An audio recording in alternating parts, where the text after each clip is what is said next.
Partido Comunista tiene la palabra la diputada Camila Vallejos. Gracias, presidente. Por su intermedio, saludar a la ministra de Educación, quien nos acompaña. Saludar además a los estudiantes que están de las delegaciones de los distintos colegios. Bienvenidos. Justamente estamos hablando además hoy día de un tema importante en materia educacional que tiene que ver con el avance en la gratuidad de la educación superior, particularmente en la posibilidad que hoy día se estaría abriendo para que los estudiantes que pretendan ingresar o que ingresen el próximo año a una carrera técnica de un centro de formación técnica o un instituto profesional puedan hacerlo de manera gratuita. Ustedes sabrán que este es un debate que se viene dando hace mucho tiempo. El año pasado tratamos de ampliar la gratuidad a los CFTIP, pero bueno, hubo un problema con el Tribunal Constitucional, un monto de recursos que estaba limitado y que por extenderse hacia universidades privadas que antes no estaban consideradas, restó la posibilidad a los centros de formación técnica, institutos profesionales de ingresar. Hoy día estamos hablando de un proyecto que daría paso a la posibilidad de que estos jóvenes estudien gratuitamente a través de que aquellos centros de formación técnica, institutos profesionales que son con fines de lucro se constituyan en ser sin fines de lucro para percibir los recursos del Estado, para que los jóvenes de los 5 primeros deciles de ingreso puedan estudiar gratis. Y una política de Estado, y yo creo que deberíamos entenderla como tal, y en ese sentido llamar un poco más a la sensatez a la oposición que nos critica de sobreideologizado, pero que más bien el argumento que se utiliza por parte de ellos está siendo sobreideologizado y no está entendiendo la realidad o la dimensión de este asunto. Primero porque respecto a la necesidad de que sean sin fines de lucro, es obvio, lo hemos discutido hace mucho tiempo, de que no solamente el que una institución persiga fines de lucro atenta contra la calidad de la educación, porque evidentemente los recursos que ingresan, una parte, en vez de pagar remuneraciones, mejoramiento, se va en retiro de utilidades y por lo tanto quita las posibilidades de que la institución cuente con más recursos para mejorar la educación,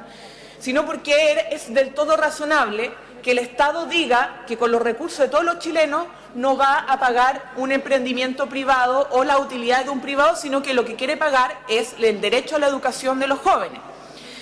Y por eso, cuando hablamos de gratuidad, no hablamos simplemente de que el Estado entregue recursos para la gratuidad de los jóvenes, sino que diga que a las instituciones que va a parar la gratuidad sean sin fines de lucro para que los recursos que ingresen vayan a la educación y además estén acreditadas. Es decir, que sean de calidad, que sean instituciones con 4 años de acreditación. Y lo que pasa es que por la ley actual, los centros de formación técnica se les permite ser con fines de lucro. Y como no queremos simplemente obligarlos a ser sin fines de lucro, lo que estamos haciendo con esta ley es decirle, tienen la posibilidad de constituirse voluntariamente, ser sin fines de lucro, si quieren ingresar a la gratuidad. Y las reglas son bastante básicas y tienen que ver con la propiedad del inmueble, porque lo que pasa hoy día con los centros de formación técnica y también con las universidades, muchas de ellas, que el mecanismo que tienen para mantenerse es del que no son dueñas la corporación o la institución, sino que arriendan el inmueble a otra institución que muchas veces está relacionada con ello. Lo que pasa, por ejemplo, hoy día con los colegios, que estamos tratando de evitar con la ley de inclusión que ya está implementándose, y con la situación de la especulación, cuando un colegio o el director de un colegio le paga el arriendo del inmueble, o sea, de la infraestructura a un externo, está dependiendo de ese externo, y ese externo perfectamente puede decir el día de mañana, sabes que yo no te arriendo más a ti, quiero cerrar el colegio porque me conviene vender este inmueble a un proyecto inmobiliario porque resulta que el terreno de al lado subió la plusvalía y entonces prefiero yo, para mejorar mi ingreso, mi negocio, es vender este colegio porque el día de mañana con el terreno despejado que tengo al lado puedo vendérselo a una inmobiliaria que me ofrece tantos millones de dólares para construir un edificio a futuro. Y entonces, ¿qué pasa con los profesores, con el director, con los estudiantes que simplemente le avisan que el colegio va a cerrar porque el colegio ya no puede pagar un arriendo porque el dueño de la infraestructura quiere vender? Y entonces el derecho a la educación queda ahí. Y el Estado no puede hacer nada porque es un tema entre privados y porque no puede simplemente expropiar la infraestructura o tampoco va a poder pagar el valor del arriendo que el dueño del inmueble le cobraría para equilibrarlo con el posible negocio que tendría el venderlo a una inmobiliaria. Entonces, esa es la situación del problema real que está detrás con el lucro. Entonces, lo que hace el proyecto es justamente decir, los que pasen a ser sin fines de lucro se constituyen como personas sin fines de lucro, y lo que le exige para eso, para la sustentabilidad del proyecto educativo y que el día de mañana no cierre, es que se traspase el inmueble, se done gran parte de la infraestructura a la corporación sin fines de lucro. Y un traspaso que está exento a más de impuestos, etcétera, le da muchas facilidades para que se dé esa situación. Entonces, aquí estamos hablando de una cuestión sumamente sensata, y en eso yo quiero felicitar al Ministerio. Se han escuchado más, se han incorporado varias modificaciones para facilitar más el traspaso, y quedan algunos temas pendientes. Por cierto, aquí estamos abriendo una posibilidad, muchos centros de formación técnica han declarado expresamente su voluntad a hacer ese traspaso.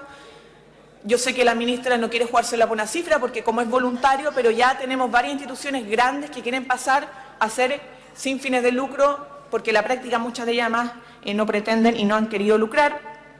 como NINACAP, DUOC y otros centros de formación técnica, institutos profesionales. Pero son más de 100.000 los jóvenes que el día de mañana, el próximo año, van a poder ingresar a la gratuidad si es que esto se aprueba. Pero además,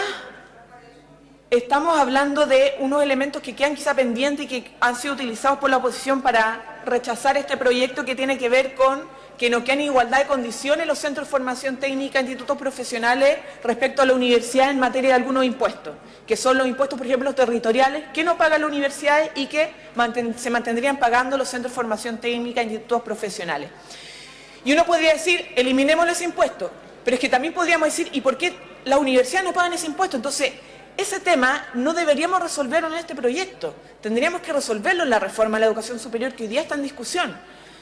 porque perfectamente podríamos decir, ya, no pagan impuestos, pero el día de mañana nos damos cuenta de que en verdad tienen que pagar impuestos territoriales, entonces no podemos llegar, quitarle esa responsabilidad y después nuevamente imponérsela, sería una locura. Entonces, mejor discutirlo razonablemente en el proyecto de reforma de la educación superior y por mientras mantener lo que hay en materia impositiva de ese tipo de impuestos, que el IVA y el impuesto territorial, si no me equivoco, pero no el impuesto a la renta. Entonces yo creo, presidente, y por su intermedio, ministra, que esto es un proyecto que hay que probar y difícilmente se va a revertir. Lo decía el diputado Fidel Espinosa, aunque la oposición no esté de acuerdo, el día de mañana, si esto no tiene consenso, imposible que se revierta. O sea, ¿cómo la oposición va a pretender el día de mañana decir, ¿sabes qué? No me gustó este proyecto y quiero eliminar la gratuidad de los centros de formación técnica? La única opción que tendrían básicamente es incluir a más. Entonces, yo creo que aquí se está haciendo un poco de política del terror, pero uno puede entender la posición de la oposición de ser crítico, pero en esta oportunidad yo, insisto, lo llamaría a la sensatez a sumarse a esto, que es una política de Estado y que me parece del todo razonable como se ha propuesto, más allá de algunas dificultades en específico, algunas cosas que resolver. Aquí no hay una discriminación cuando hablamos de un avance en gratuidad gradual. No podemos decir que todos van a ingresar de un día para otro, otros se están quedando fuera, pero por lo menos facilitemos la posibilidad de que algunos vayan ingresando para el próximo año, que son más de 100.000, que es muy importante, sobre todo los sectores más vulnerables que...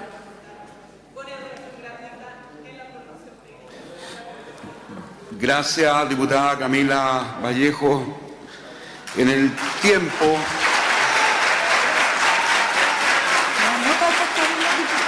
En el tiempo de la bancada del Partido Radical tiene la palabra el diputado